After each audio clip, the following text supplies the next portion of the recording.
Okay, good afternoon, everyone. Call the 10th meeting of the Infrastructure and Corporate Services Committee to order.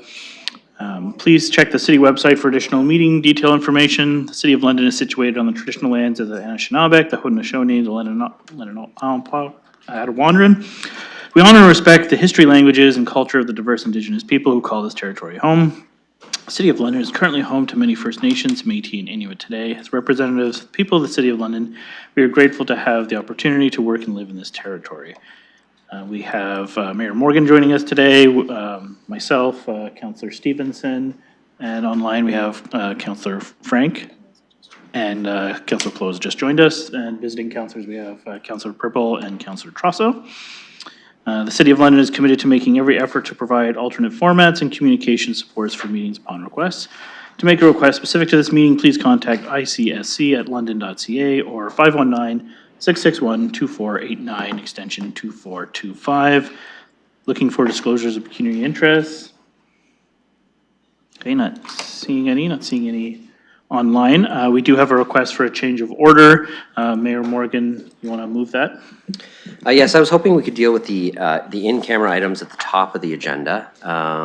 There's a significant number of staff associated with them that are only here for that item, and given the nature of the items, it might be advantageous to us to get that done off the top. So I'm happy to move a change of order to put the in-camera portion at the start of the meeting. Okay, I will second that, and we'll put that to a vote in a moment. Or actually, is there any discussion on that? Okay, not seeing any. Open that for voting.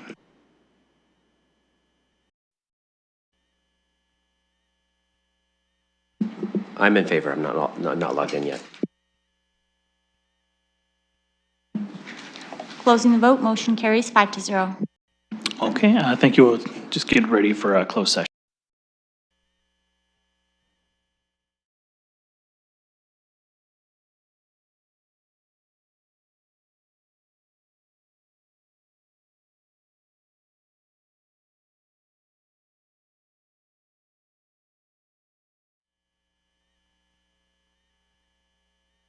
Closing the vote, motion carries 5-0.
Okay, we're back in public session. Look to Councillor Frank to report out. Thank you. I'm pleased to report that the matters for which we went in camera for progress was made on them. Okay, thank you. We are on to consent. I've had a number of poll requests. 2.1, 2.2, 2.4, 2.7, 2.9, and 2.12. So we have 2.3, 2.5, 2.6, 2.8, 2.10, 2.11, and 2.13. Those are left. Are there any other poll requests?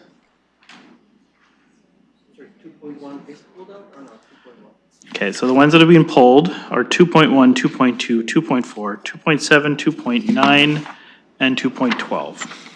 Everything else is left. Anything else?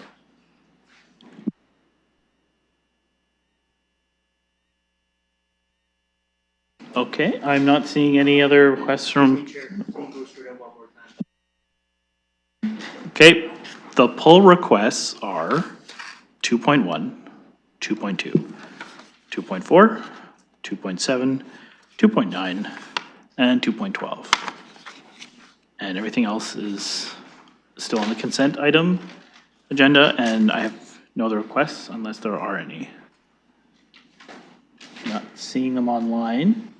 So what is left is 2.3, 2.5, 2.6, 2.8, 2.10, 2.11, and 2.13.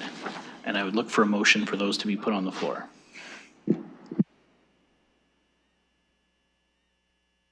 Okay, Councillor Stevenson, I will second that. Okay, so those items are on the floor, looking for speakers. Okay, I'll get to you in a second, Councillor Trasso. I did just want to make one quick comment on item 2.13. Very much appreciate in terms of the Highbury Avenue non-routine maintenance. Heard this a lot from my residents. People use Highbury, greatly appreciate the cleanup efforts.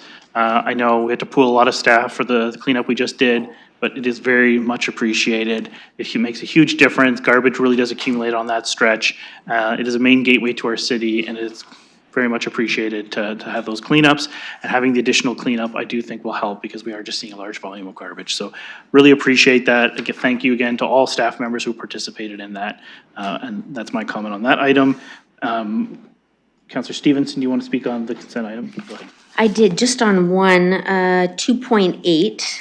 I just had some questions around the administration, contract for administration, and also around the procurement process. So for the membrane replacement, it says that the lowest submitted tender was 9.6 million. But in the other reports that we got, we saw the other bids, the amounts in the bids, so I just wondered maybe why that wasn't here. And to better understand how this limited tendering process was applied to this one, because especially with it being $500,000. So if I could just hear more from staff, I'd appreciate it. Okay, go ahead, staff. Thank you, through the chair. So the limited tendering was applied to the consulting engineer because they were the design engineer on the project. And so because of the unique exposure that they have to the project, they are, familiar with all the intimate details of it. It really makes sense that they are the ones that carry forward with that project for continuity and for signing off of the final product. So that's why we have, they were selected through a competitive process for the design. And then during that process, in order to level the playing field, we ask them to assume a certain amount of contract administration duties so that each firm carries the same amount, and it doesn't allow them to kind of game the system that way. But then once we get through detailed design, the scale of the contract administration becomes clearer. And so that's why, normally you could look at it and say this value would have been included in the original competitive bid, but it would have been equally carried by all. So in this case, a limited tendering process was considered appropriate. As far as the membranes, they were pre-purchased and carried as part of the value of this project. And I believe your question related to why the other bids weren't shown. That was just we just didn't include it in the report. Those numbers could be made available to you, but the baseline was the low bid. Follow-up, Counselor? Thank you for that. I would like to know the other two. And I just wondered, like, is there a standard practice for the reports where usually the standard is to provide them or it isn't, and the exception was on the other report that we did get to see them? Go ahead, Steph.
Go ahead, staff, when you're ready.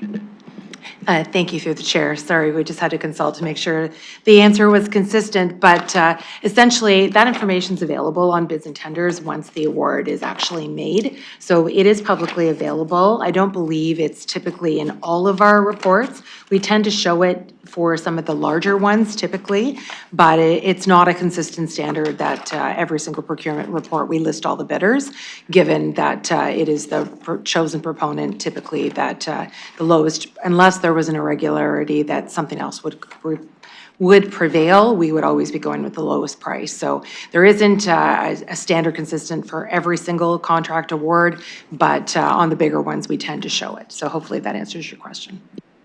Follow-up, Counselor. Yeah, thanks. I would just say I think it is helpful. I know it's available on bids and tenders, but we're not going to take the time to look that up. And it is helpful to just see how close the bids are. So I would find it useful, maybe a standardized best practice. I think it would be a good idea. The other question is regarding Appendix A. I notice it said, unless I'm reading this wrong, that this submission, the total expenditure is 4.7 million. And I'm not sure why it isn't, closer to 10 million. So I just wondered what I'm missing in there. Go ahead, staff, when you're ready.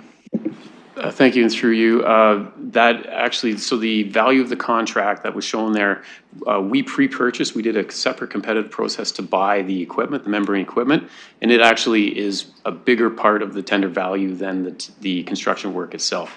And so that money was already allocated as part of that purchase, and then we were just rolling that value into the construction contract. So the construction works that they were bidding was actually that lower number, and if you add the I can't remember what the exact number was, but the $5 or $6 million that the membranes are worth, that's how you get to the total value of the construction contract. So the part that was being bid was that lower percentage, or that lower, like less than half of the total value of the contract.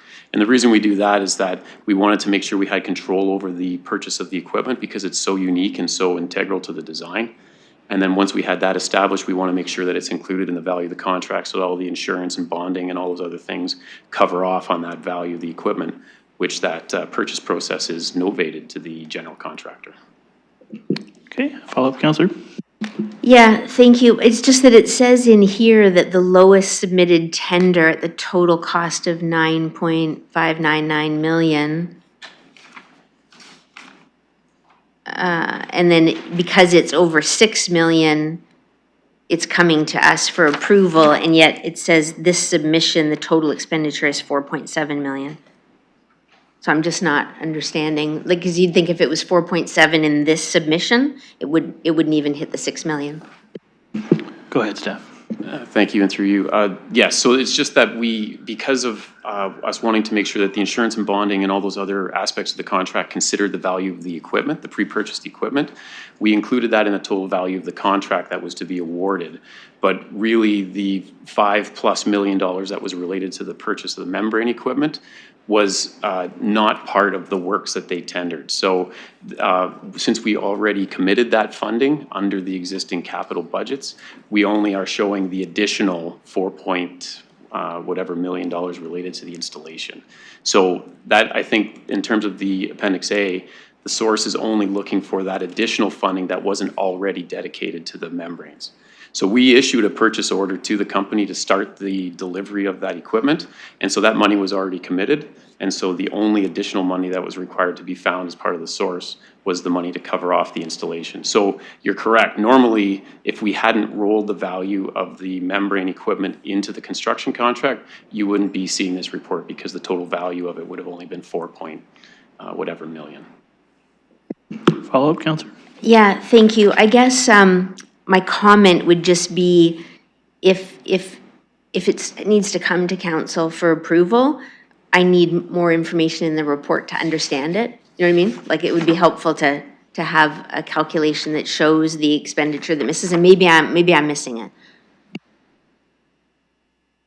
Go ahead, Ms. Barlow. Thank you, through the chair. I would refer the councillor to page 161, the very last page of the source of financing, and the last column where you have the total shows the $9 million start, and then the deduction of the previous award to give you that reconciliation to the 4.7 in the source of financing. So that is there to show the changes that have occurred and how that financing was obtained. Okay, thank you for that follow-up. Yeah, thank you. I really appreciate that. It helps. And like I said, if it's in the body of the report, it helps too. But thanks. Looking for any other speakers on the items? Go ahead, Councillor Van Meerberg.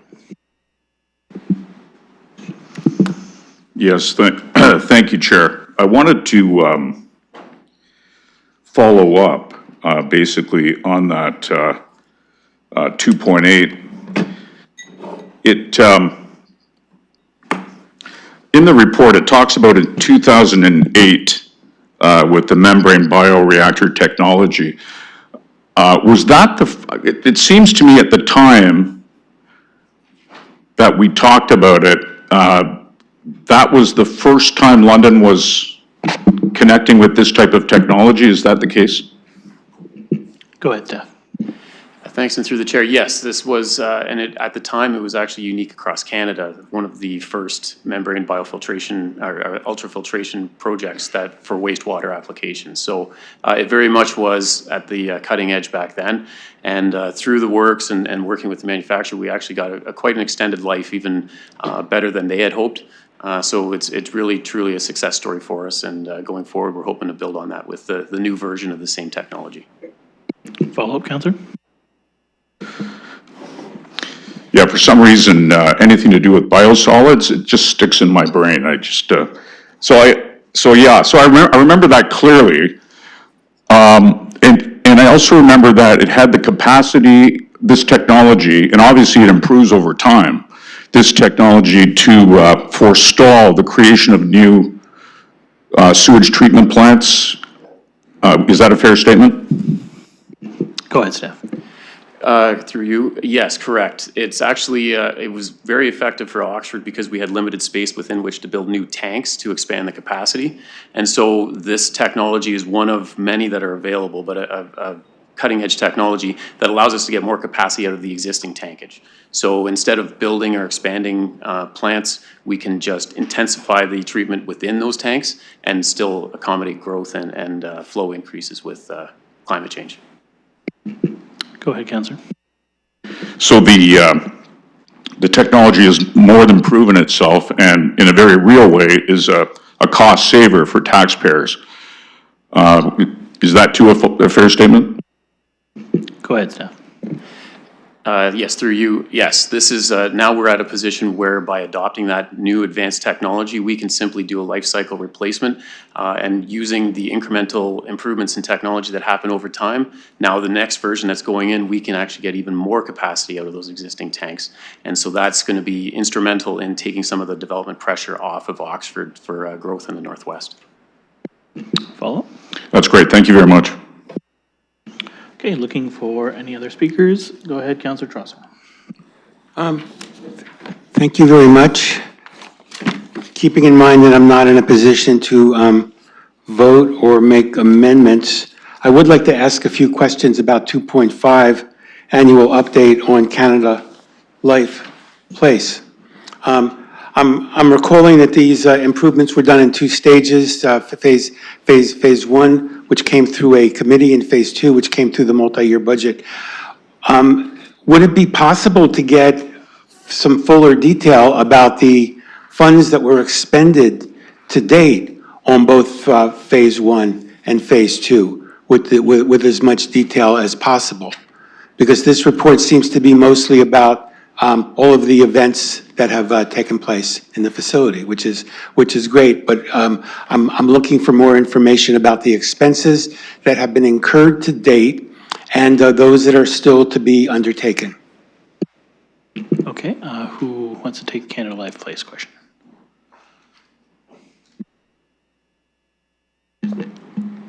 Thank you through the chair. I'll start and perhaps Mr. Murray can assist. So this report is brought forward on an annual basis to provide specifically the annual report and the results of the operations. Certainly, if the committee is looking for additional information with respect to the expansion, we can certainly provide a separate report if there's details further to that. So essentially, just to give a little bit of detail and context about that, the funding that was approved by council to support the phases of the expansion project has been transferred, and we can clearly know that the phase one project has been fully expended and those costs are completed. They are in process of working through the funding and spending of the second phase, which is scheduled to be completed shortly, sometime this summer. So they're working through what that final date's going to be, but certainly as you look at the building, progress is certainly moving forward. So the process that was put in place is that as those funds are expended, we have been receiving reports, so we do know how far they have been progressing, but the process to expend has been fully through the project that has been paid for, with the culmination of both the funds put through by the partners on the project as well as the City of London. And I believe Mr. Murray can provide an update as to the extent of the funding that has been spent for the project as a whole. Thank you, and through you, Mr. Chair. The phase one of the project was approximately $17 million. As Ms. Barbone has noted, that has been fully expended at this point in time. The second phase of the project was about $20.5 million, and at this point, that is approximately 3/4 expended, thereabouts. Follow-up, Councillor? Well, will the council be getting some type of report about exactly how the funds were expended in total now that it's completed with phase one? Could we get that by the council meeting to append to this report? Go ahead, staff.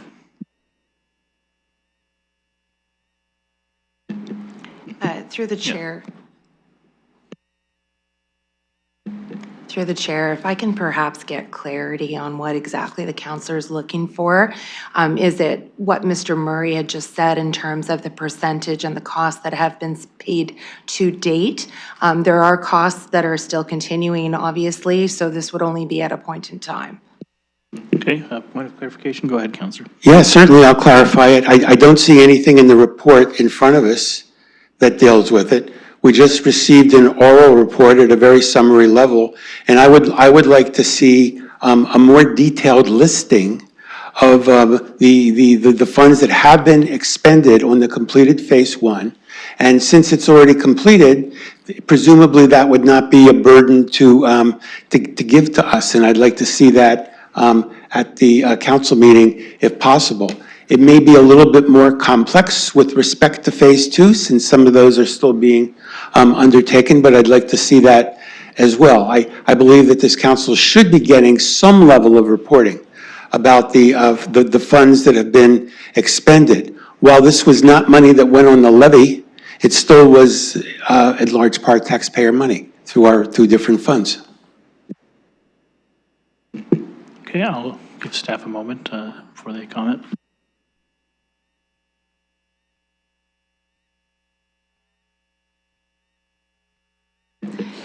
Thank you, through the chair. So the funds are not being paid, so the funds were provided to Budweiser Gardens as a grant. There were 2 phases where those grants were provided that form a total budget because only 80% of the funding for the expansion came from the City of London.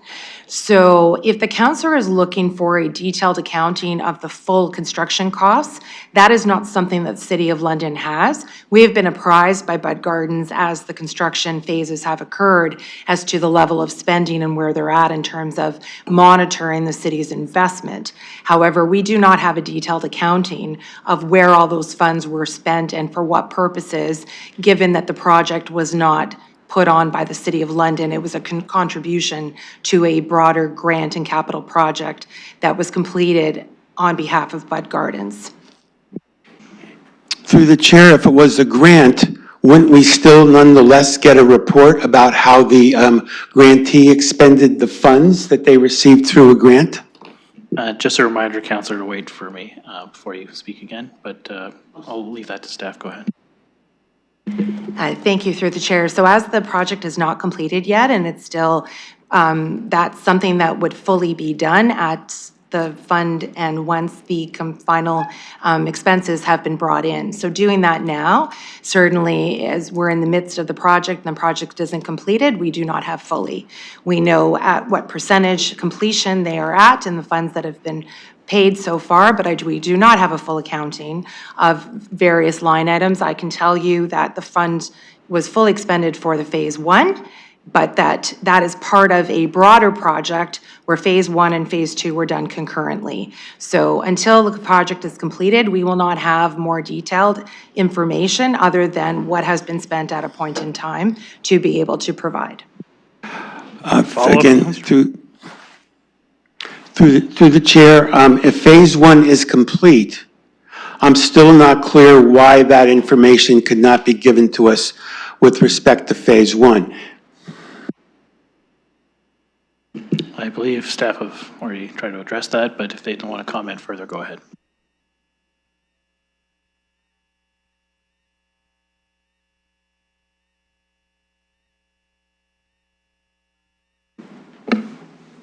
Thank you, Mr. Chair. So what I can say is that our classification of Phase 1 and Phase 2 for our purposes in the grant that was provided by the city to the partners for the project, that is not how the construction contract, as I understand it, with the contractor has been structured. It has not been delineated in the same Phase 1 or Phase 2 distinction that we split the grant. So to Ms. Barbone's earlier point, I think it would be prudent to wait until all costs are in with respect to the project to provide that final accounting or breakdown of how those funds have been expended, because the alignment is not identical between what we would consider Phase 1 and what the contractor would consider to be Phase 1 or Phase 2.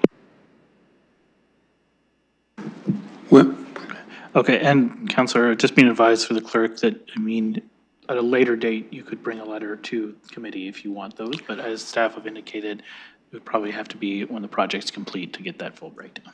yes, so my next question to follow that up through the chair is, when might we expect that? If staff would like to comment on that, go ahead. Through the chair, so sometime over the summer, we don't have a final date. They're certainly trying to wrap up as much as they can, as quickly as they can.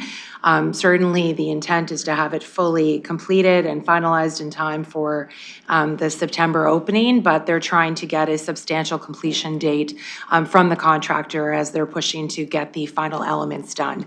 So we do not have a date, although we do know it should be sometime early summer where we would have a final substantial completion, and some of those costs would be starting to be wrapped up. So certainly by the fall, I expect that we should be able and be in a position to have a final accounting of all of the costs as they will likely have been expended or close to being expended at that time. Okay, thank you. Follow-up, Councillor? Yes, thank you, through the chair, and I'll be looking forward to that. The reason I'm raising this now is there's recently been a lot of public attention given particularly to the locker room improvements, and I'm starting to get questions about what those expenses were, and also particularly during periods of the year when the Knights are not playing, what is happening with those facilities? Are there other groups or recreational programs in London that get to use those facilities when they're not being used by the Knights? Staff want to comment on that? Go ahead. Thank you through the chair. That's not something, I think I know the answer, but I don't want to hazard a guess without being able to confirm with Bud Gardens management for that. So certainly London Knights are a tenant as part of that and pay lease, and there is separate tenancy agreements related to that. So those would not be terms that we would be privy to be able to provide that information. Okay, and thank you, and yeah, it's Canada Life Place, I still call it JLC, but just so get our corporate sponsorship correct here. Well, thank you. I'll follow this up at council, and any additional information you could provide for me at council would be useful. At council, I will have the opportunity to pull this, to ask for it to be voted on separately, or perhaps to make an amendment asking for further report. So though it does sound like at least the aggregate expenditure report will be coming to us in the fall, I do have concerns about our ability to understand, since it was taxpayer money, how these facilities are being used when the Knights are not using them. So to be told that we have no ability to get that information, I'm hoping we can clarify that. Okay, I'm going to take that as a comment, but go ahead, City Manager, if you want to add. Through you, Mr. Chair, that's not what we said. I want to be clear about that. We will get the information, endeavor to get it back. Okay, thank you for that. Thank you. I'll look forward to it, and that's all I have right now. Okay, I have Councillor Rahman next, and then Councillor Pribble. Go ahead, Councillor Rahman. Thank you, and through you. So I wanted to start by thanking staff for the reports that are in front of us today. I wanted to speak directly to 210, the contract award, tender, and appointment of consulting engineer for Sunningdale Road West, the improvements from Wonderland Road to Medway Creek Bridge. I want to say first, thank you for the information that's here. I find it really helpful that as we get a contract tender, we get more of a summary of what's going on with the project, where things are, if there's any changes in that summary. I'm reading through to find those out.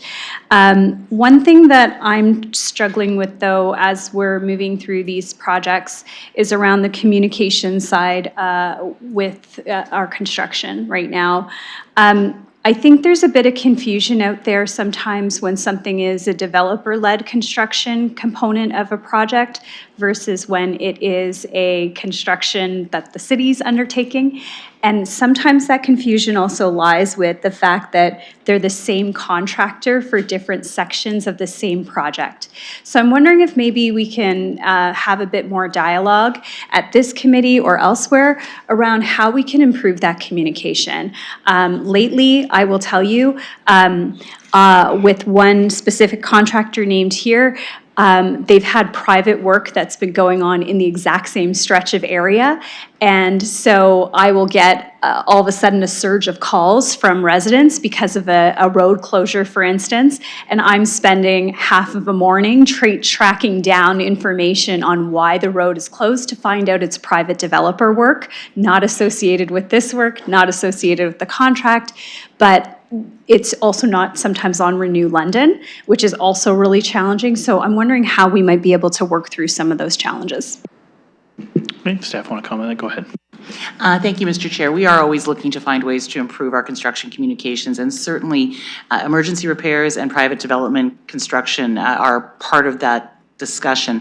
We do have a central construction coordination committee, and I can certainly take that back to them and have a discussion with those folks as well as with our communications colleagues about how we can share that message more clearly about what's private and city work. The private work is approved by the city through a permit process managed through Housing and Community Growth. They are members of the construction coordination committees. So with a bit of time, I'm happy to spend a little bit of time with that group and see what we can do to maybe get those messages more clearly and ensure that we're getting timely information for Renew London for works that are not city-led as well, because we do hear those same frustrations. We get quite a number of calls, as I'm sure many of you do, about private works and the closures that are impacting people's daily commute. Thank you, and appreciate that. And just to follow up on the councilor's point, yeah, anytime we can get notified as well, it's appreciated, because I try to keep track of as many of the projects as possible, but those private ones, that'd be good. Even if it's just something as simple as a CC on there will be private work at a certain location. It's greatly appreciated if that can happen. I'll go back to the councilor. Go ahead. Yeah, thank you, and I appreciate the support for that comment. And I will say, in some cases, this is just a matter of part of it happening in new subdivisions. So one of the things that I was not aware of that I'm learning more about is that when a subdivision is new and not under the city yet, when certain roads are closed for works, we don't know. And so again, this is where the puzzle starts to become much more complicated, and where I'm finding myself making a lot of phone calls to a lot of construction companies trying to figure out what they are doing in the area to inform residents. I also don't understand why, when a private contractor is doing work, whether it's in a new subdivision or not, why they don't have a notification requirement, for instance, if they're closing a road. So I ran into this situation in one part of the ward directly related to this construction as well, where they closed a road that was connected to the Sunningdale project. People assumed it was connected to the Sunningdale project. The subdivision's not assumed, so what ends up happening is that none of us know that the road has been closed because of that. So I was able to work it out with the developer and the contractor, but it is definitely something that I think we have to figure out a way to address. One other comment similar to Councillor McAllister's, when councillors are looped in on the communication, it would be very helpful to see the communication plan for Sunningdale. I get questions daily about this project and what's taking place. When a turn signal, for instance, when you could make a left-hand turn from Sunningdale onto Richmond and all of a sudden that gets removed, it's not updated in Renew London. The only way I'm finding out this information is from residents or driving down the road. And by that time, the frustration level is already pretty high. So if I can get out ahead of that message, if we can get out ahead of that message, I think it's helpful. I'm just not sure how we're going to do that. And so I want to get better at this. If you have any suggestions for how we can do that, because these things don't show up in Renew London. It just kind of has a blanket statement that construction is happening for the next few months and expect delays. Thank you for that. And yes, we're definitely in the season of construction, so we're feeling that frustration. But if staff want to comment further on that, go ahead. Thank you, Mr. Chair. It would be quite difficult to address in Renew London or through a communications plan all of these small changes that happen in a particular road restriction in real time. Sometimes they are well planned in advance. We are taking signals off overnight. We're doing night work. We're flipping one side to another. We're closing a turn lane. But there are often small changes that happen as the practical nature of working in a physical infrastructure environment environment move. We certainly can get the communications strategies that has the broad strokes there, and we can commit to providing the best information we can in real time. But noting that if you look at Renew London, there are hundreds of construction projects, and we do not have, we only have 2 construction communications coordinators for the entire city. And the project managers have very high workloads to manage the projects in real time. So it is very difficult to necessarily communicate those things as they happen. We will try our best to flag the big changes, though they're likely, for example, you can no longer make this turn movement. It would be a change that I think would be valuable for us to communicate out so people can plan an alternate route in advance. Okay, any other comments, Councillor? No, you're good. Okay, looking for anyone else? Okay, Councillor Preble, I think you're on the list. So go ahead. Thank you. Through the chair to the staff, actually, I just, when Councillor Rahman mentioned this, I do want to go to 2.10. I want to ask you, because when I look at the entire stretch between Richmond and Wonderland, the budget was $36.6 million. When I look at Medway to Wonderland, we are looking at over 20. So are we still looking at the same budget for the entire stretch, Sunningdale between Richmond and Wonderland, to be within the $36.6 million? Mr. McCray? Through the chair, yes, we're on target with that budget. This contract award is more than half because it includes the bridge over the Medway Creek, which is a major cost expenditure, and the subsequent phase will be consequently lowered, a smaller half. Follow-up, Councillor? Okay, thank you for that. I do want to talk about 2.5. I'm going to take a different approach than my colleague did in terms of the Canada Life Place. I want to, when I look at the numbers in terms of the revenue and in terms of the number of events, it's very positive, and it's positive in terms of there's an increase, and as we know, there's an economic downturn. So I'm really happy to see that, because of course that's more money for the city as well. The second question I have, we did approve the expansion, and the expansion was also to be seen for future events that City of London, that Together Tourism London and Canada Life Place can bid on.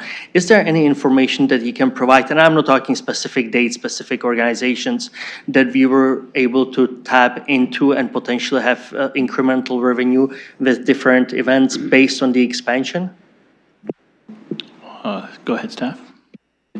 Thank you, through the chair. So because it's not entirely known the exact date that it's going to be ready, I believe they've built in a little bit of a buffer room in terms of starting, but certainly in terms of how they welcome guests for events and some of their live concerts, and there's a number of things that they have plans to use that for, and that are already going to provide significant relief in terms of where they would have been able to hold some of those events previously. I do understand there is some things that are scheduled later in the summer that they are anticipating to use that space for, so they're starting to look at that. Certainly one of the things that they also is looking at how that space can be used for potential bids for other large events that might be able to come to the city in the future, and certainly they work collaboratively with Tourism London on those. So they're certainly looking at all those opportunities. There's nothing that I have specific that I can share, but it's certainly they're actively looking at those opportunities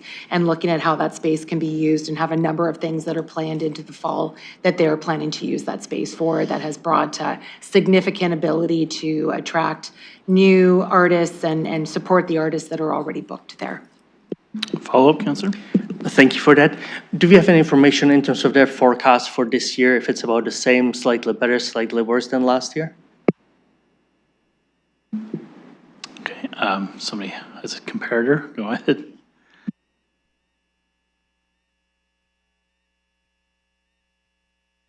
Thank you, through the chair. In terms of 26's budget, I believe it's relatively similar in terms of what the net bottom line is anticipated. Obviously, once the expansion is completed, there are some provisions that change the limitations on the amount that goes towards the losses that have been incurred in the previous, that would allow the potential for more funding to come to the city. So certainly from a budget perspective, we believe the the event in terms of total income is roughly going to be positive and similar in terms of what we're expecting at this point for this year, but certainly the expansion and when that is completed will allow a little bit more in the early phases to have additional revenue and that greater share come to the City of London as a result. Follow-up, Councillor? Thank you for that. And even though it's not a part of this report, but my colleague already asked, my biggest question is this organization came to us with specifics in terms of what they are planning to do during the phase 1, phase 2. It was supported by the initiatives, actions, and also the financials. I'm quite sure I'm going to get the answer which I'm expecting, but the most important at this stage for me is, are they within the amounts that council has approved? Go ahead, staff. Thank you, through the chair. So based on the amounts that council approved a fixed contract and that would not allow any additional funding from council to come forward. So certainly that's one of the reasons we've been monitoring the status of the project and where it is as the billings have come in. But certainly the contract does not allow for any additional requirements for city funding, even if there was anything. So those safeguards have been putting in place to ensure that no additional funding would be required. So certainly at this point in time, they are well within the budget and we do not expect any cost overruns to occur. Follow-up, Councillor? Perfect. Thank you for the confirmation. I'm just going to make a comment that certainly Canada Life Place is a bright star for our downtown and for our city. And it's not just the revenue it brings on the paper now, but if I look at the economic spin-off and impact, certainly for downtown and therefore for the entire city is very positive. Thank you for this report. Okay, thank you. Looking for other speakers? Okay, not seeing any, so we will open the vote on these consent items.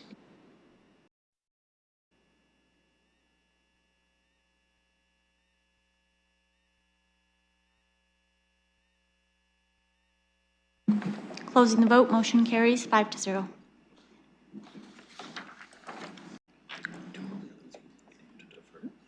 Yeah, so we don't have any scheduled items for direction or deferred, so we could just state that and then we'll go right to 2.1. Okay, so we don't have any scheduled items for direction, but we have deferred matters for the items that were pulled. Okay, so we have, we'll just go in order of these. Change of order.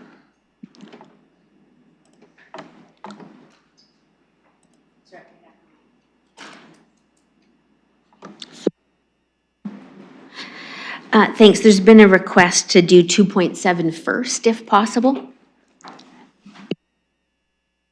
Okay, you're gonna move it then, Councillor Stevenson? Yeah, I'll move that change. Okay, can I get a seconder for that?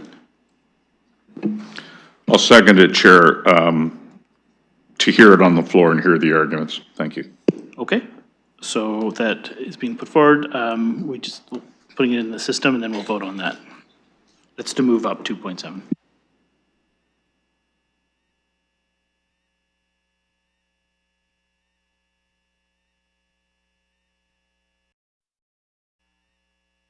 Okay, it's on the floor. Any discussion? Okay, not seeing any. We'll open the vote on that. Yeah, change of order to move it up to the first item we're going to talk about.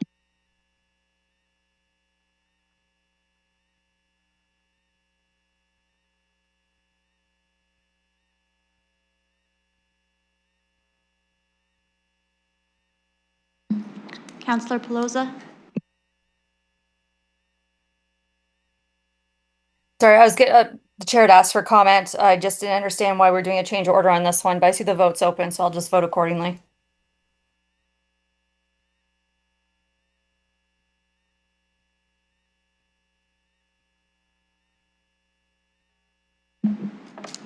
Closing the vote, motion carries 4-1. Okay, so 2.7, we'll start with that. Look for a mover and a seconder. I'd like to move it with the amendment that I circulated to the clerk.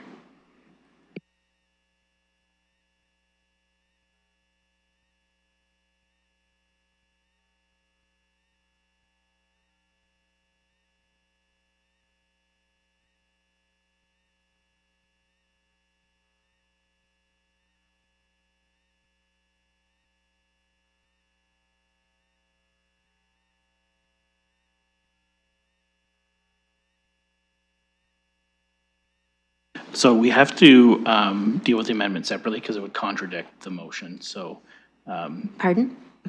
your amendment would contradict the motion. So you have to do your amendment Okay, first. I'll move it, the staff recommendation then. I'll second it. This is the staff recommendation. Staff recommendations on the floor. If you want to put forward your amendment, go ahead. I will put forward the amendment then. And sorry, I just got to look for a seconder for the amendment. Okay. Thank you, Councillor Van Meerwegen. So that's seconded. Go ahead, Councillor Stevenson. Yep, so it's that civic administration be directed to bring forward a bylaw amendment to bylaw number A16, council procedure bylaw, to delete the following provisions in section 3.1. A, 1 week without meetings to be set aside in each of the months of April and May, and B, 2 successive weeks without meetings to be set aside in each of the months of July and August. It being noted that the proposed 2027 meeting calendar would require the rescheduling of 2 of the 4 standing committee meeting cycles by 1 week as follows: April 26th and 27th instead of May 5th and 6th, May 25th and 26th instead of May 19th and 20th, July 5th and 6th instead of July 14th and 15th, and August 3rd and 4th instead of August 11th and 12th. Okay, did you want to speak to that? Yes, I will, and thanks for allowing us to move it up. Councillor, there was a councillor that wanted to be present for this and isn't able to, but we'll just go ahead with it anyway. The reason that I'm bringing this forward is for this week, we've got standing committee meetings, Monday, Tuesday, Wednesday, Thursday, which all go to council for a final decision on Tuesday. And we had this previously, and we've got it coming up again. And it puts a lot of committee work into 1 week and really makes it difficult to get the public engagement and consultation, or even to get the answers from staff. I've had to send a whole bunch of them in a short period of time. So this was something that was done previously to try to provide, I believe, constituency weeks. But I think it's much better from a public perception. I've had some people say to me, it looks like you're trying to rush stuff through.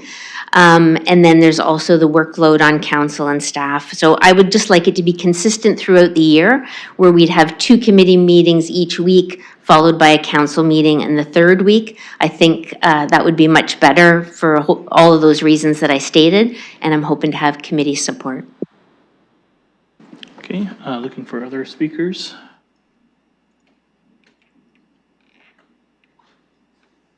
Okay, I'm not seeing any speakers, so we'll open the vote on the amendment. So Robin, you got in the nick of time.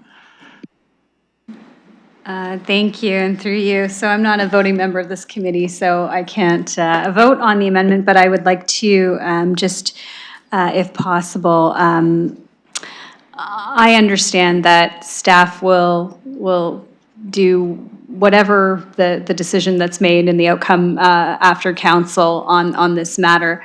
But I just wanted to ask if it's possible, if this amendment has been reviewed, if staff feel that there were benefits or the drawbacks to the previous schedule that we had just agreed to about a year ago or so. I just want to find out if they can provide some commentary, if any, on what that might look like.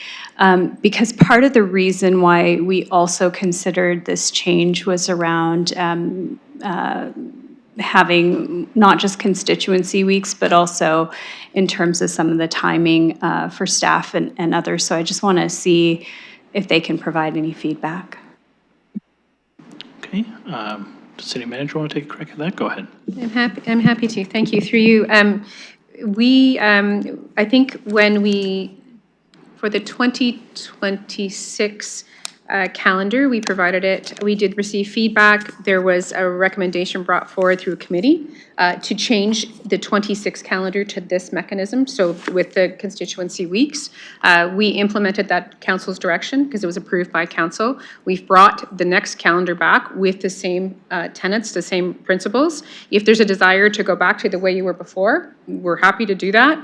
But we took council's direction to do it in the first place. So I think what we did was we mirrored last year's into next year's, sorry, this year's into next year's, I should say. But happy to take any advice about how you'd like that changed. Follow-up, Counselor? Okay, thank you, and through you. And with those changes that are proposed in the amendment, how do we map out things like FCM and AMO and other things? And was any consideration given to whether or not those meetings will now fall on Mondays and Tuesdays instead of Thursdays and Fridays into those other weeks? Okay, the clerk's going to take this one. Go ahead. Through the chair, thank you. We'll have to double check, but there might be conflicts with the scheduled AMO and FCM conferences for the following year. Go ahead, Counselor. Thank you, if I may. So will we have that answer before council? Through the chair, certainly we can send an email to council indicating the dates of the scheduled AMO and FCM conferences. Okay, I'm not seeing any other speakers. Sorry, I still have another You'll question. keep going, Sorry. Counselor, sorry. Thank you. And how will we make the determination if the meetings happen on a Monday, Tuesday versus a Wednesday, Thursday of those weeks that are now being specified?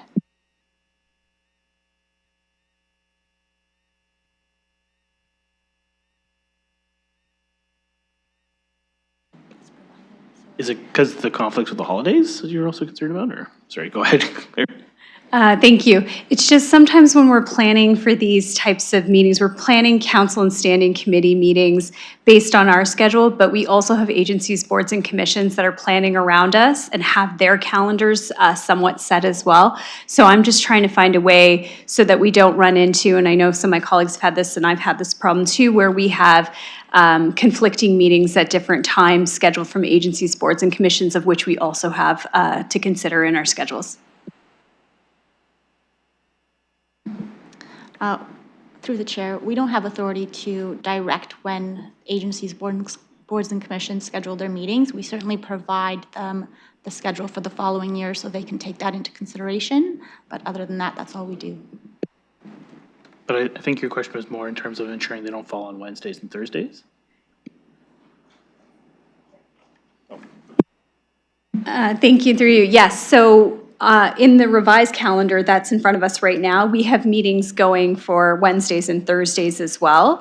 What I'm trying to understand is how, when we're making those determinations around the schedule, how are we allowing for instance, when certain other committees, agencies, boards, and commissions have meetings set for every Thursday or at a set time every month.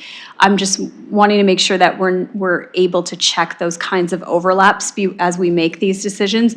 I'm not sure if the clerks have had time to go through and look at that. I know we kind of set our schedule and expect everybody else to work with us around that, but I just think we have to take that into consideration.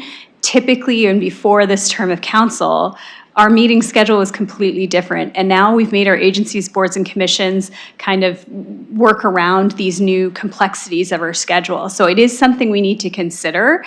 And especially as we move into the next term of council, what we're setting forward as the next calendar. I think that having our meetings on Mondays and Tuesdays has been our norm, and if we can continue that, if we're looking at this amendment, I think that would be helpful.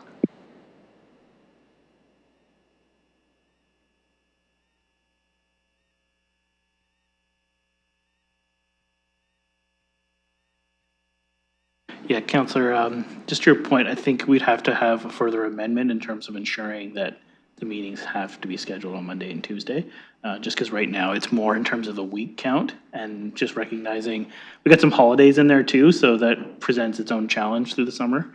But yeah, maybe that's something to bring to council for consideration. Unless anyone else wants to make an amendment or any other comments, we will open the vote on this.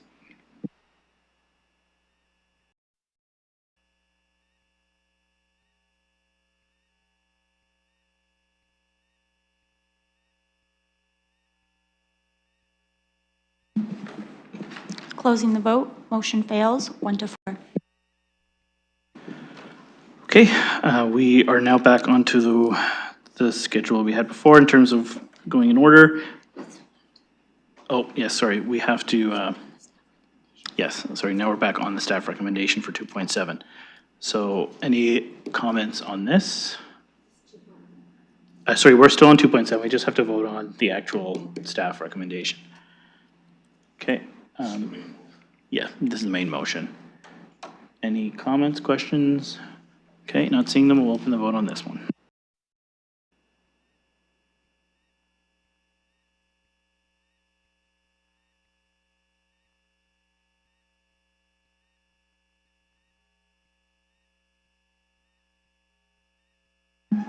Closing the vote, motion carries 4-1.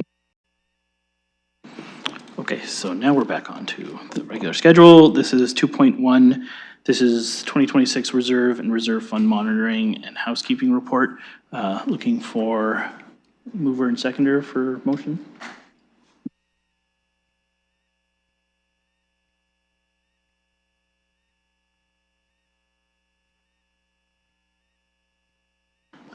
I need someone to move something. Okay, Councillor Frank, Councillor Pelosi, thank you. Okay, so that's on the floor. Any discussion or questions on this? Councillor Stevenson, go ahead. Thank you. Yeah, I had quite a few questions around this one. With this being the 2026 reserve and reserve fund monitoring and housekeeping report, I'm trying to understand how a report that gives us the uncommitted low balance forecasted in the next 10 years compared to the target value is the only information that we're getting as we monitor reserve funds that, from what I can see in the last financial statement, 2024, were $1.5 billion. And so it's a ton of money. It's been increasing quite a bit. And in this annual report, we don't even see what the balances are, the ins and outs. So through you to staff, I'd just like to understand how this is perceived as the only monitoring that this council and the public gets to see. Mr. Murray, do you want to take that one? Sure, I can start, Mr. Chair, and if Ms. Barbone wants to add anything, she can certainly jump in as well. I think it's important to distinguish between different information for different purposes. So the councillor has referred to amounts that are reported in our audited financial statements. Those audited financial statements, of course, provide a historical, kind of backwards-looking view of our finances in general, including our reserves and reserve funds. On the other hand, there is forward-looking information that would be information that we, of course, present in our budgets every year and in the monitoring report that you see in front of you here today, as noted. So I would say we're dealing with different information for different purposes. And what we focus on in this report is, as the councillor has noted, the forward-looking uncommitted balances of reserve funds. Those are certainly very different than what may be sitting as an actual current balance of a reserve fund by the very fact that a current balance doesn't reflect future commitments that council has made against those reserve funds. So ultimately, when we're presenting the projected uncommitted balances, we're trying to give council a view of how much there really is to work with in those respective funds based on the commitments that have been already made. So, we don't want to be in a situation where we're over-committing reserves or reserve funds. And so by presenting the uncommitted balance, that gives a truer picture of what is available for council to utilize for future spending. Follow-up, councillor? Yeah, thank you. And through you, I'm not trying to say there's not merit in what is presented here, because there is. But what I'm saying is, if in 2024 we had $1.5 billion in reserve funds, maybe I'm wrong, but I don't see any. Is there another report or budget that shows the actual amount that we have sitting in reserves? Because when I look at the budgets, it's uncommitted amounts is the only thing I'm seeing in there. So am I missing a report that shows the extent to which we have reserve funds of over $1 billion? Ms. Barbone, go ahead. Thank you through the chair. What the councillor is speaking to is our City of London consolidated financial statements that go to the audit committee in June of every single year. That is the balance that is available at a point in time. The details are recorded on our balance sheet, and there is a note that provides the details and the breakdown of what that is. So this report speaks to the amounts that are remaining that have not been committed and are taking into account the commitments that council has approved through its process. So certainly there are different times to look at what is currently at the money at a point in time, and certainly our DCs is the next item, which there's significant dollars in those reserve funds, and we have a statutory report out on those balances at that point in time. So our financial statements are the view of the reserve funds at a point in time, and that show the cash that is sitting there, but does not reflect any of the future commitments. So certainly, as Mr. Murray had identified, that is the point in time, that is related to the cash that is there, but unfortunately, the financial statements do not take into account what those future commitments are, and that is where the budget process then lays out what those other amounts are, and those details are provided in the budget update that we bring forward every single year as well, in terms of what those balances are, and then what those commitments are spread out over the period of time for which they've been approved. Okay, thank you. Follow-up, Councillor? Yeah, thank you. Again, I'll just say, but in the budget update, it doesn't show the actual amount of the reserves. It only shows the uncommitted balances. Is that correct? Mr. Murray? Through you, Mr. Chair, that is correct. The focus of the budget is on forward-looking information, not historical information. Follow-up, Councillor? Yeah, so I love forward-looking information. I love that. But I just feel as though if we have $1.5 billion of taxpayer money set aside for reserves, that it would be nice to have some kind of a report that states that, aside from the audited financial statements, because nobody really looks at those. But that if we're going to do monitoring, if this council and this committee is going to monitor the reserves and reserve funds, then somewhere in that report somewhere, I would like to see the amount that we actually have, the amount to previous years. There's a lot of public discussion, and from the provincial government and through other agencies that are saying municipalities are increasing reserve funds at a very high rate. And at a time when we have high property taxes and there's pressure on us to reduce DC charges, I think we need to be really transparent and just explain, why do we have all this money? What are we holding it for? So that it's clear to taxpayers. $1.5 billion is a lot of money, and the reports that we see only talk about a few hundred million. So I'm not satisfied that this is an adequate monitoring report for this issue. The DC reserves, we show the actual amount, and then you see the committed amount. That would be great. Maybe I'll ask through you to staff, was there a time when the actual amounts were reported and the committed amounts, or how long does this go back, this level of reporting? Mr. Murray, go ahead.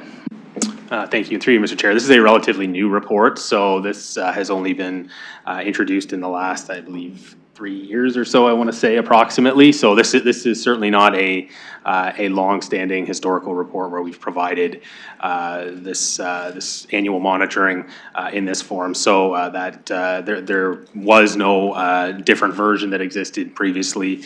This is the version that has essentially existed since we introduced this report approximately 3 years ago. Follow-up, Councillor? Yeah, I've got a few. So prior to 3 years ago. Sorry, just as a reminder, you have a minute left on this item. Okay, so there was no annual reporting of reserve funds prior? Go ahead, Mr. Murray. Thank you, through you, Mr. Chair. So the financial statements, of course, and the budget would provide information on reserve funds historically. We did also bring forward an annual report every year, approximately this time of year. However, the focus of that report was historically on revisions that might have been required to reserve fund bylaws. So, you know, if we were repealing a bylaw to terminate a reserve fund, for example, or if we were introducing a new reserve fund, that was historically the focus of this report before we introduced the monitoring element a few years ago. Follow-up, Councillor? Yeah, if target balances were changed, would that be reported to council right away? Mr. Murray, go ahead. Through you, Mr. Chair, that would be the intention of this report. It would be highlighted in this report. Follow-up, Councillor? Yes. How many new reserve funds have been set up in this term of council? Mr. Murray, go ahead. Through you, Mr. Chair, I believe there have been 9 reserve funds set up, although some of them are similar reserve funds, although across different rate bases. So, you know, for example, we established DC exemptions, reserve funds, one for the property tax supported budget, one for the water budget, one for the wastewater budget. So similar purposes for all 3, but 3 nonetheless due to the different rate bases. So 9 individual reserve funds in total. Follow-up, Councillor? Yeah, thank you. Is there a move to having more reserve funds? Like just trying to understand this better? Mr. Murray, go ahead. Through you, Mr. Chair, actually the intention would be to the extent that we can reduce and rationalize the number of reserve funds, that would be preferred from our perspective, because the more reserves and reserve funds we have, the more administration is involved with the ongoing monitoring and management of those. So over the last, say, 8 years or so, we've been trying to actively, where possible, reduce the number of reserve funds and try and get them and keep them as a manageable number as possible. Follow-up, Councillor? Yes, and I've lost it now. I forgot my question, but I'm not going to be supporting this because, as I said, nothing wrong with what has been provided. I just think it isn't adequate for the $1.5 billion reporting and monitoring that is expected, that I'm hearing is expected from the taxpayers. Looking for other speakers on this item. Okay, not seeing any. I will open this for voting.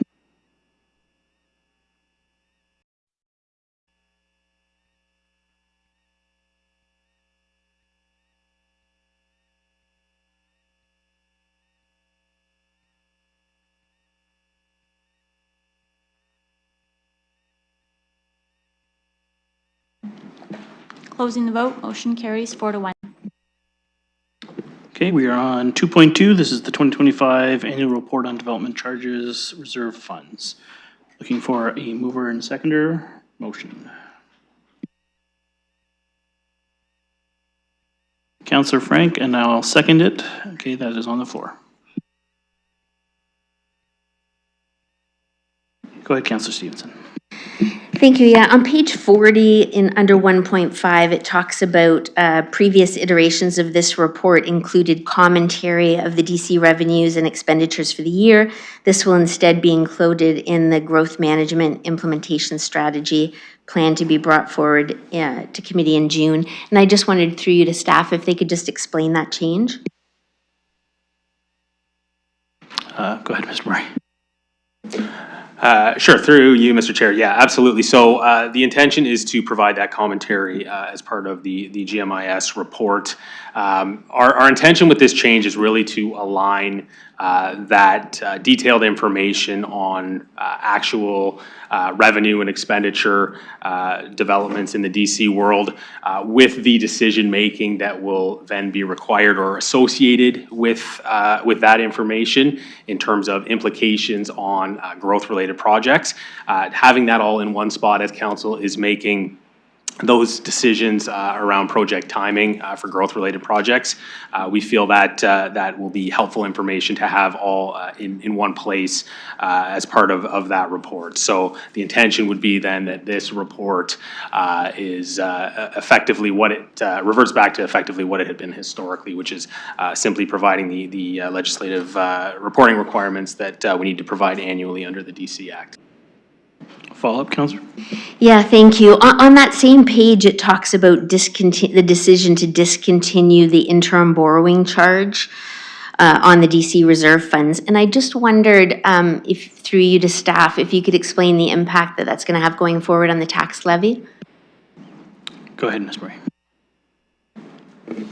Thank you. Through you, Mr. Chair. So we don't envision any significant impact on the tax levy associated with this. The impact on an annual basis has kind of been in the $200,000 to $500,000 range every year. That's a relatively minor impact that we do not envision will have a significant impact on our investment income budget. There are other factors, other market-related or economic-related factors that have far more significant implications or are far more significant drivers on our future investment income budgets, whether those budgets are larger than they are if interest rates go up, for example, or if they are lower if interest rates decline. Those are far more impactful than what we're talking about here, which is in the neighborhood of a few $100,000 annually. Follow-up, Councillor? Thank you. Yeah, I do understand that in the scheme of things, it's small, and yet it is, as you said, $200,000 to $500,000 a year now. That won't be, that'll be an increase to what taxpayers are paying or not have the credit for the interest. And the other thing is, in here it mentions about the financial sustainability of the funds is becoming a significant concern. So through you to staff, I'd just like to hear more about that, especially in light of what's expected to be pressured to reduce DC charges going forward. And, you know, we saw Vaughan take theirs to zero for 12 months. So I'm just wondering what this state does to those options for London. Ms. Bourbon, go ahead. Thank you, through the chair. So certainly this has been an issue that we have been flagging for a number of years now, and it is something that is certainly causing a little bit of concern when we look at the longer term sustainability of development charges. With the recent changes that have been made that have created a significant number of exemptions, if you will recall, there was items put into the multi-year budget to support the exemptions and the backfilling of those exemptions as a result, and those were continuing to grow over time. The decision was made through the council and through support of a letter that was received from the province that municipalities, although not required to fill those backfills, could make the decisions to manage those. So the council decided to remove those exemptions. So as a result, those exemptions remain unfunded and continue to grow over time. So what I can tell you is we had more exemptions in 2025 than we had revenue of development charges that came in the door. As a result, the continuing decline that we are continuing to see well into this year with lower building permits coming through, we did not have a significant amount of revenue received in the first quarter. And as a result, all of those reserve funds, which are required and predicated to support the projects that are within our DC background study and that support the growth of the city, are not keeping pace with the expenditures that need to be made. So one of the tools that we have, as we've noted in the past, is the GMIS process. And that is where, through that process, we look at the financial sustainability of the funds and what the requirements are with respect to financing the housing enabling growth. So that report will be coming in June, and we look at what deferrals can be made. You'll also recall that we've made a number of deferrals with respect to non-housing enabling funding to be able to manage the shortfalls that were within those funds. So certainly as we see the shortfalls continue and grow and the number of the expenditures, obviously, that need to be made to support a very large growing city, we are starting to get a little concerned, and we're starting to look at that. And that is based on the current DC revenue and rates that are in force and effect with respect to the DC background study. So the decision to defer the interim borrowing is one of those tools that we're using to try to manage those shortfalls without having a significant impact on the property tax budget, noting the exemption backfill was taken out of the budget. The only other tools we have at our disposal at this time is to continue deferring projects and currently approved projects to try to manage what those shortfalls are going to be.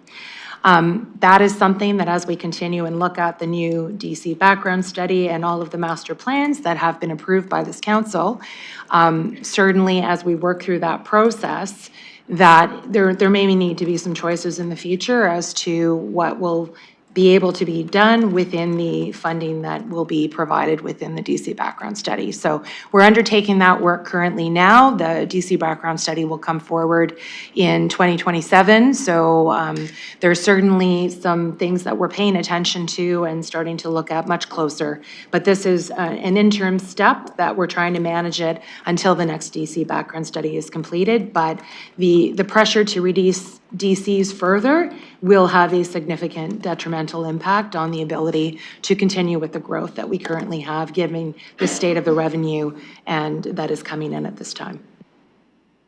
Okay, follow-up, Councillor? Yeah, thank you through you. So a city like Vaughan that reduced them to zero for a year, did they just have a healthier DC reserve fund than the City of London? Or are they doing that a different way? Do you know? If staff know what the City of Vaughan's doing, go ahead.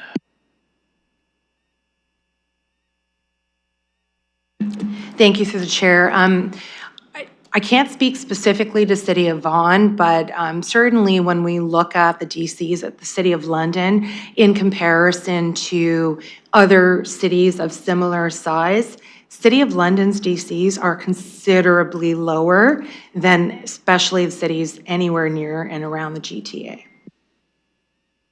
Follow-up, Councillor? Okay, that's good to know. And so if, you say the only option is to defer projects, do we have the option to use debt financing instead?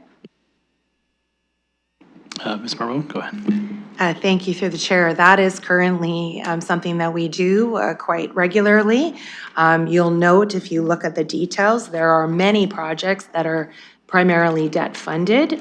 Certainly the debt still has to be repaid. So there has to be sufficient DC funding coming in to ensure that those debt repayments can be made.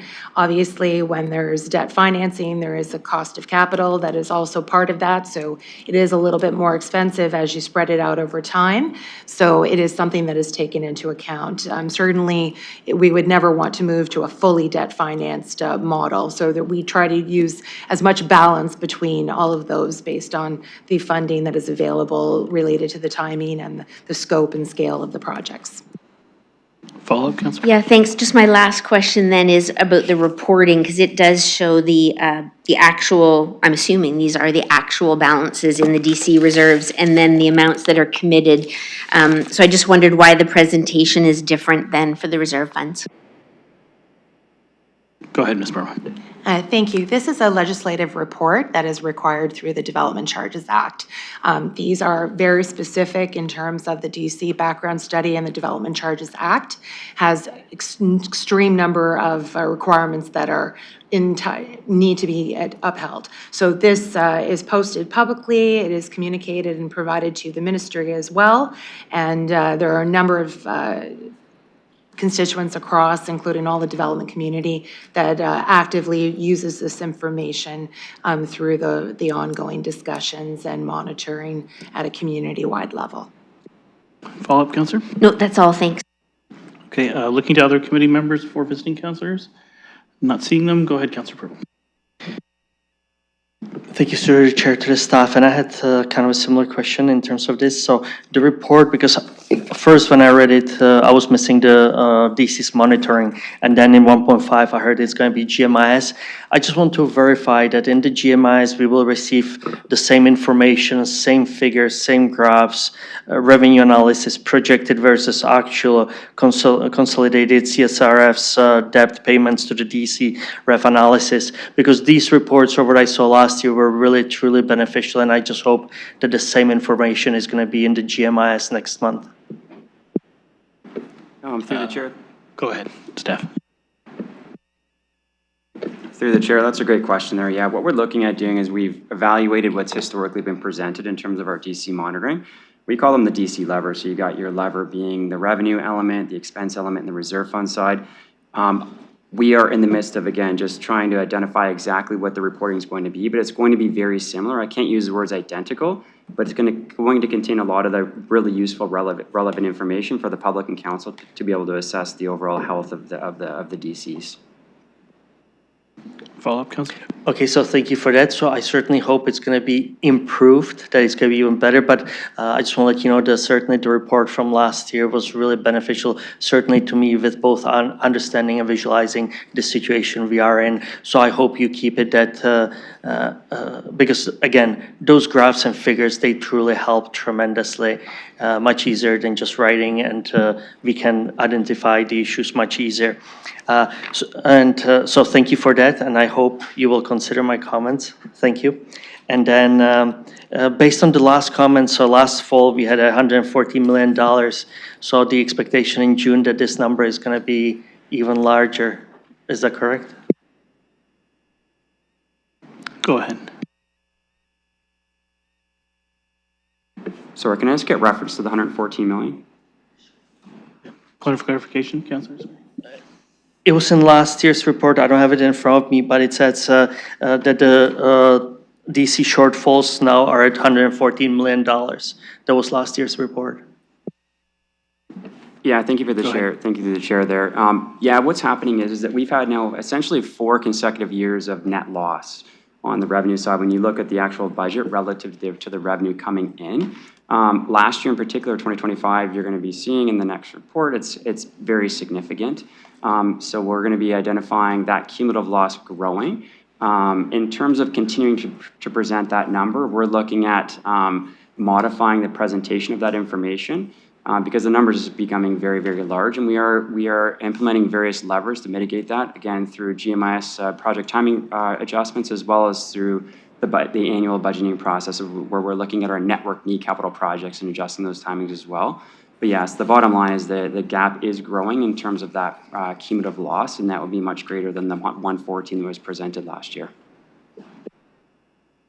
Follow-up, Councilor? Thank you for the explanation. And the last question I have, on the audit committee, we get once a year, and I believe it's the audit committee, we get a report in terms of the developers, in terms of how the value of dollars we assume on the infrastructure projects through the private developers. And if I remember correctly, over 2 years, we were over $200 million.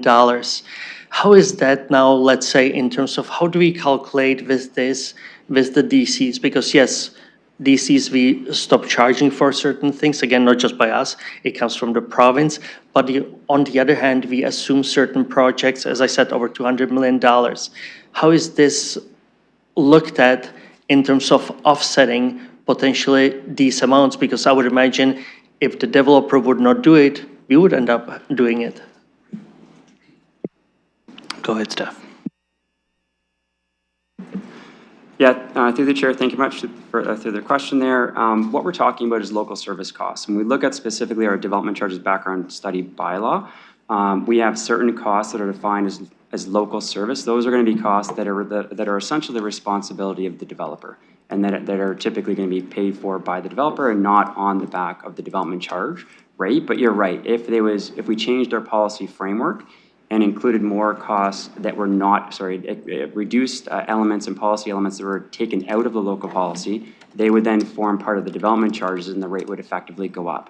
What we do is we do extensive consultation specifically with a development charges study community reference group that is composed of LDI, home builders, the construction industry, and the Urban League. So we have a lot of conversations on policy mechanisms and policy choices related to development charges, one of which is local service policy elements. So again, that has been through a comprehensive review. That will be embedded and baked specifically into the upcoming 2028 development charges background study. Thank you. Follow-up, Councillor? Thank you for all your answers. Appreciate it. No more. Okay, thank you. Looking for any other questions, comments? Okay, not seeing any. We'll open this for voting.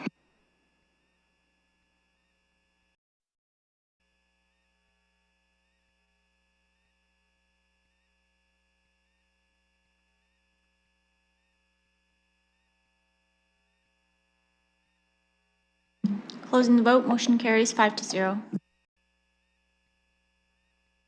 Okay, we are on 2.4. This is the biannual procurement report and update. Looking for a mover and seconder for a motion. Councillor Pelosi will move. Okay, and I will second that as on the floor. So any questions, comments? Go ahead, Councillor Stevenson. Thank you. I had a couple of questions on, so on page 100, there was the discretionary benefits bed program, 2.6 million. I just wondered for this one, my understanding was this was the first time it went to tender, and I just wondered if that's true, and then what precipitated that change. Go ahead, Ms. Barbone.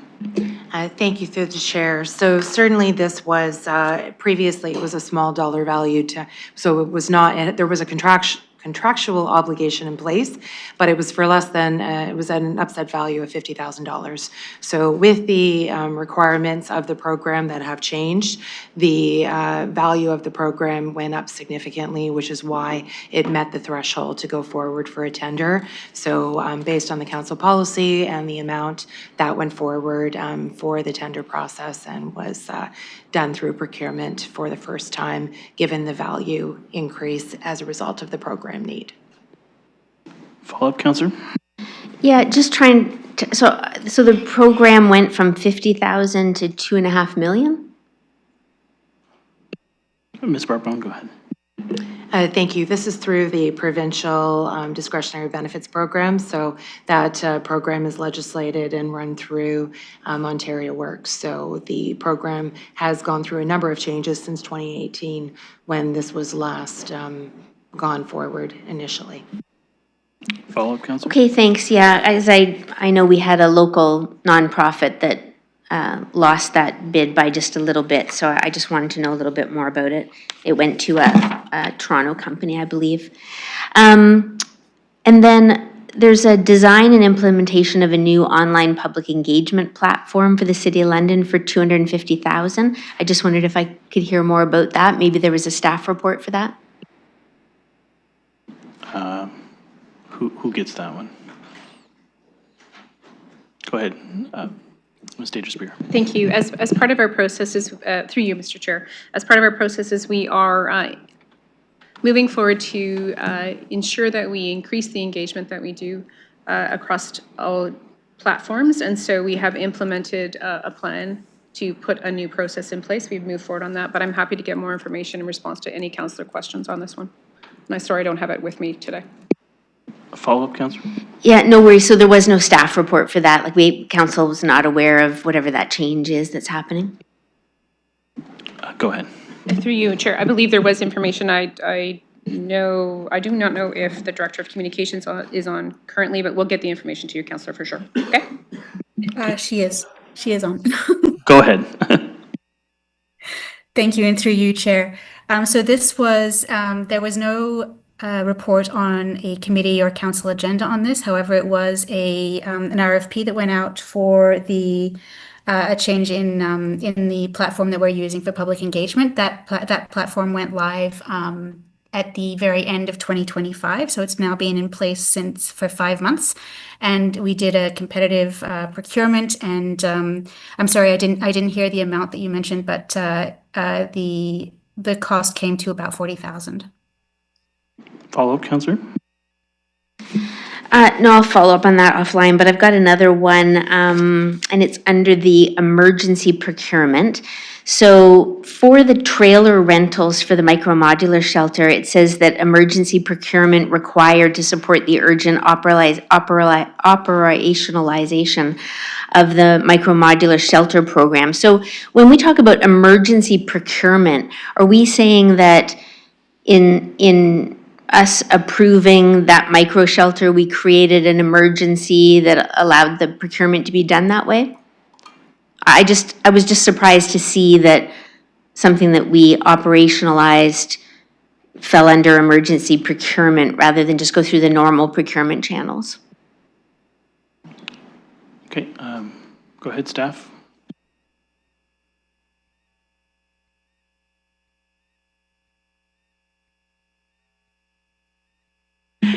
Thank you, through the chair. So as you know, this was certainly through a mayoral direction and the response where there was very, very limited timeframes in terms of procuring what was required to get a micromodular site up and running. So with the urgency to have this done and through the reporting that was provided to council, this is the provisions under the procurement policy. Certainly, we utilized through the cooperative purchasing, we looked at all the options and were able to ascertain that there were very limited suppliers that could deliver anything within that very limited time frame. So given the time frame and the requirements to get something up and running within a very limited time, there were no other options within the procurement policy to go out and create an RFP document and follow other provisions that would have taken us through a normal process. However, normal process still allowed us to follow the cooperative purchasing that was leveraged to be able to move this forward, where through those co-ops, there is a procurement process that is undertaken. So certainly it was our intent and desire to follow as much public procurement protocols as much as possible. Okay, thank you. Follow-up, Councillor? Thank you. I'll look into that a little bit more. Just again, it's around the nuance of what is an emergency, I guess, in terms of, if we're just behind on things and they need to be done, can we use emergency procurement? And I guess that's the benefit of having it publicly reported like this. And then just in general, this is our first procurement report since we made the big changes. And I'm just concerned because I'm getting a lot of concerns brought to me around our procurement process. And then in terms of little things that have gone wrong or the perception that they've gone wrong. And so just from an oversight perspective, I just wonder, is there any way for council to know sort of how many issues there have been, how many went to a committee to be resolved, anything like that? Could that be part of the reporting? Go ahead, staff, when you're ready.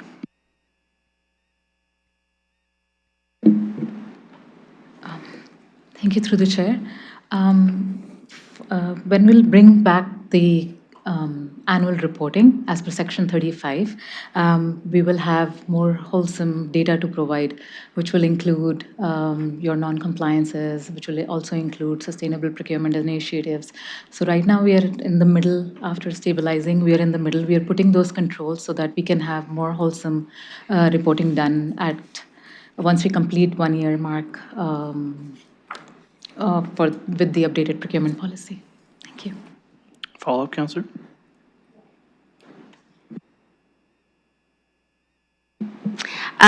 Just one other question then, I guess.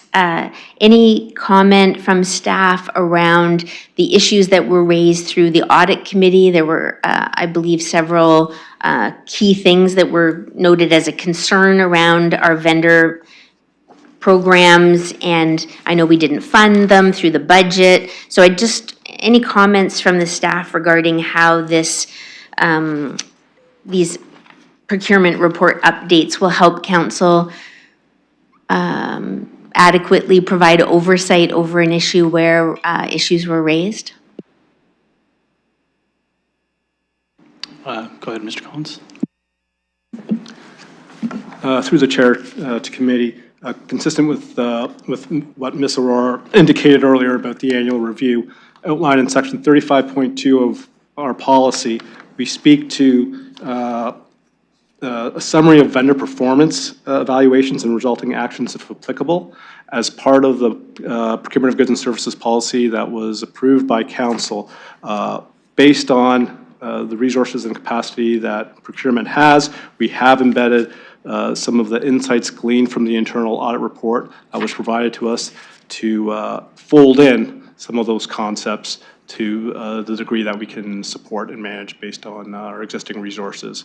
Regrettably, it's not to the extent that was identified by MNP at the time. However, there are a number of council priorities looking at the limited resource base that we have. So we're doing what we can, and we've folded into the policy what we can do. Thank you. Okay, thank you. And just a reminder, Council, you just have a minute left, so go ahead. Okay, and when does that annual report come before council? Mr. Collins? Through the Charter Committee, we just reported out on the annual report for 2025. So we would suspect that the annual report for 2026 will probably be in the spring of 2027. However, within the policy, there is an expectation set out that it will be no later than such a date, and I believe that's in May. So there's a framework to govern that reporting. Thank you. Follow-up, Councillor? That's good to hear. And so my other question is around issues that may come up during the procurement process. My understanding is that a complaint can be filed, but there's a committee that looks at those complaints that basically, it's still within the administration that is responsible for the process. I don't know if when cities have auditor generals, if they're able to go there with their concerns, but it just seems to me like there isn't an avenue for issues with the procurement process that might rise above the administration that's responsible for the process. But I'm open to hearing from staff that there actually are avenues to address maybe some bigger issues that might arise. Okay, that'll be the last question on that item. Go ahead.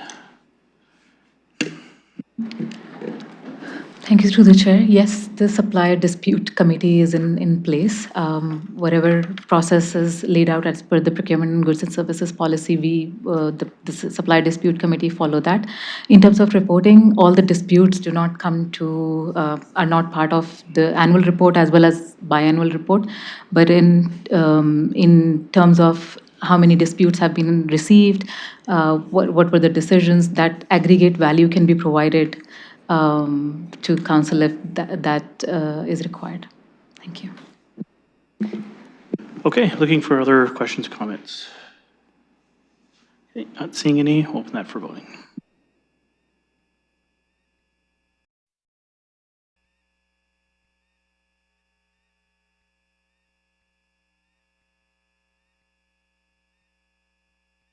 Councillor Van Meerbergen?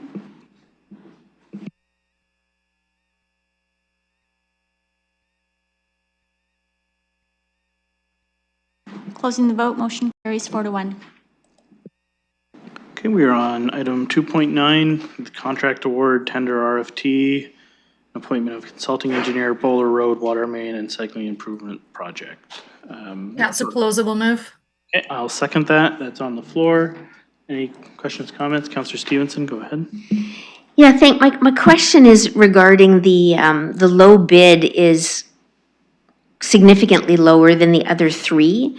And so I just wondered through you to staff how, have we had experience with this company before? Do they have a good track record? Given that it's going to be a main road, Bowler Road, closed for 15 to 20 weeks this construction season, it just makes me a little nervous when I see one being so much lower than all of the others. Okay, Ms. Scheer, Mr. McCray, who wants that? Go ahead. Through the chair, we do have some anecdotal awareness of this contractor's work in other municipalities, and that combined with the issuance of their bonding as part of their tender submission provides us the confidence to award the tender. Follow-up, Councillor? Yeah, can you just explain the issuance of bonding? In terms of how it, like, the concern with taxpayers is that we say 15 to 20 weeks, and sometimes it's a long, long time. And so if we're going with a low bid, how do we protect taxpayers from a longer construction delay if there's issues with this? Does the issuance of bonding help at all that way? Who wants to take the bonding question? I can start if any of the finance people want to chime in, but the bonds are insurance of financial stability and performance on projects of similar or larger magnitude. They aren't necessarily a guarantee of performance, and we administer our contracts with the mechanisms, the contractual mechanisms that are in them, and we hold our contractors to account, and so we do our best through the administrative processes to hold the contractor to those commitments that are they're contractually signed up for when they accept and submit their bids. Follow-up, Councillor? Yeah, thanks. I'll just take the opportunity to ask, are there, because people ask me quite regularly, did we at least save some money when these projects go long? Like, are there financial implications to contractors not completing the work on time? Go ahead, staff. Yeah, speaking in generalities, yes, there are. There's both incentives, disincentives in various contracts, and in pretty much all contracts for linear construction on the roadway, there's a concept of liquidated damages, whereby if a contractor goes past the completion date or the allocated amount of working days, the municipality charges money back to account for the additional social and administrative costs to the public and the municipality. Follow-up, Councillor? Okay, thank you. That's good to hear. And just again, for education purposes, I guess, is it unusual to see such a discrepancy in the bids? Are there extra steps that are taken when you see a low bid that comes in maybe much lower than all of the others or lower than expected? Go ahead, Mr. Through the chair, yes, certainly all tenders received, and particularly the low tender, are scrutinized. The line items are compared to the pre-construction estimate prepared by the consulting engineer, and any red flags are looked for, any concerns, and we satisfy ourselves that the submitted costs are within typical ranges to provide us the confidence, and we rely on our consulting engineer for this frequently, that they make a recommendation for tender award after they've done their thorough review. Follow-up, Councillor? Yeah, just one last question on quality control. So does the consulting engineer also responsible for making sure that we get a high-quality product? Go ahead, Mr. McCray. Yes, the consultant contract administrator administers both the processes to ensure that they meet the requirements of the contract, and also the materials and parts supplied, and that those also meet the material specifications. Follow-up, Councillor? One last question, and that is a finance question. It shows that 1.85 million will be a debenture for the active transportation for the cycling lanes. So if people are asking, again, when we talk about how much we have in reserve funds, and there seems to be money available for active transportation, just remind me how this one part becomes a debenture. Go ahead, Mr. Murray. Thank you, through you, Mr. Chair. So typically the financing decisions on our capital budget are driven by our capital budget and financing policy. The nature of the works dictate typically what the most appropriate funding sources are. In this case, we are dealing with growth-related projects, and so to the extent that there are non-growth related shares of growth projects or non-growth portions of growth projects, Typically, one of the primary financing sources for that non-growth share is tax-supported or rate-supported debt. For the growth share, as Ms. Barbone noted on a previous agenda item, that may be a combination of direct drawdowns from the city services reserve funds, the DC reserve funds, or the use of debt funded by the DC reserve funds, or some combination thereof. So again, it's all predicated on the nature of the project and the most appropriate funding sources based on that project's nature. Follow-up, Counselor? Okay, looking for any other questions, comments? Okay, not seeing any, we'll open that for voting.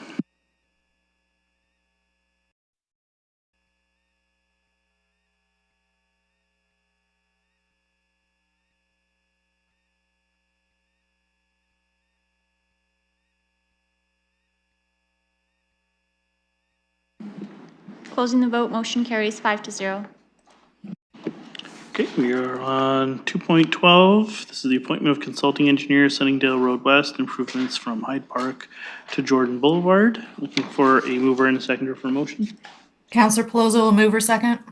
Okay, if you want to move, I'll second that. That's on the floor. Looking for questions, comments? Okay, Councillor Stevenson. Thank you. Just a quick question, I think, on this one. I'm just paying a lot of more attention to the procurement piece of this. So when we're using, it says, you know, the deliverables can only be provided by a particular supplier, no alternative or substitute, and that only one supplier is capable of providing the required services. The policy that's quoted is just so specific, and yet this seems like it's just because the person had done it before, they're the most logical one to be able to do it at the lowest price. This isn't something I understand all that well, but is it, you know, when it's is it a subjective decision? Is there a way to make it more where you put it out there because maybe there is somebody who could do it for the same price that feels that they didn't get the opportunity? So I just wondered if staff have anything to share there. Mr. McCray, do you get that one? Or Ms. Scheer, go ahead. Yeah, thank you. Through the chair, there's a few different aspects of this. The limited tender, the work is being assigned to the consulting firm that did the design for the work. So there's, you know, a few aspects, like they're fully aware of the design work, obviously, the consultations, the relationships, you know, the work ongoing with things such as utility companies, you know, the work that spans both the design phase and the construction phase when utilities have to relocate. I guess the most specific reason why the design firm in this case, and in many cases for capital construction projects, why they should do the construction administration is because we require record drawings with an engineer's stamp on them. And that is an important foundation for our infrastructure database and our asset management systems. It requires an engineer to stamp the drawings as constructed so we know exactly where the sewer pipes and the water mains and all the infrastructure is built. If we were to bring a new consulting engineer in at the construction phase, that engineer would essentially have to go through the motions like of a complete redesign to satisfy themselves that the design is appropriate before they can put their engineer's stamp on the constructed drawings, because they're essentially taking responsibility for the quality of the design. So introducing a new engineer at the construction phase of the project really requires that engineer to, you know, step back many steps in the project phase, and it really would cause delays and great additional cost to the project. Follow-up, Councillor? No. Okay, looking for any other questions, comments? Okay, not seeing any, we'll open that for voting.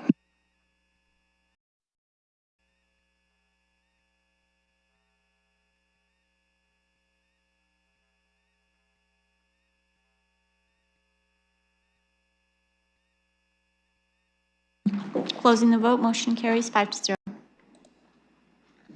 Okay, that concludes our items. We just have adjournment. Looking for a motion to adjourn. Councillor Van Meerwegen, thank you. I will second that. All those in favor? Motion carries. Have a good afternoon.